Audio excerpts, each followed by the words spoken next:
இப்போது நம்ம இந்த வீடியோவில் எதை பற்றி பார்க்க போகிறோம் அப்படின்னு பார்த்தீங்கன்னா சாப்டர் 6 பிரேசியோகிராஃபி. இதுக்கு முன்னாடி வீடியோஸில் பிரேசியோகிராஃபினா என்ன அப்படின்றத நம்ம பார்த்தோம்.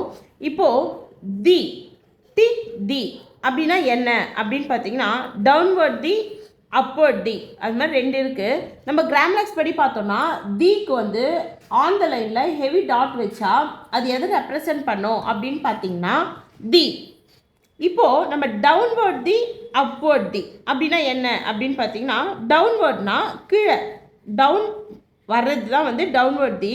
இப்போ நம்ம அது எப்படி எழுதணும் அப்படின்னு பார்த்தீங்கன்னா ஒரு இண்டிவிஜுவலாக வந்ததுன்னா தீன்ற லெட்டர் வந்து இண்டிவிஜுவலாக வந்ததுன்னா நம்ம டாட் வைக்க போகிறோம். இதுவே பார்த்தீங்கன்னா ஆஃப் தி அதுதான். இப்போ ஆஃப்ன்றது கிராம்லாக்ஸு அபோவ் த லைனில் ஆஃப் தி.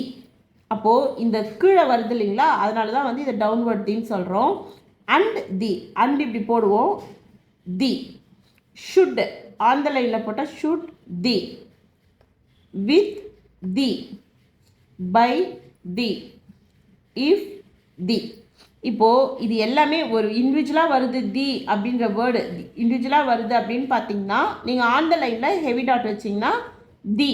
இதே ஒரு வேர்டோட சேர்ந்து வருது of the, and the, should the, with the, by the, if the வந்ததுன்னா நீங்கள் அந்த வேர்டோட ஜாயின் பண்ணி ரைட் பண்ணணும், ஒரு டிக் வந்து அட்டாச் பண்ணணும். இப்போ அப்வர்ட் தின்னு பார்த்தீங்கன்னா பியாண்ட். இது எல்லாமே பார்த்தீங்கன்னா கிராம்லாக்ஸு. இப்போ பியாண்ட் இருக்கு இல்லைங்களா, பியாண்ட் இப்படி போடுவோம் தி. இப்போ அப்வர்டு போகுது.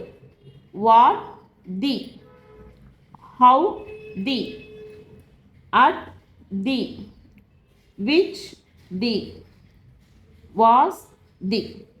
இதுதான் வந்து டிக் தி.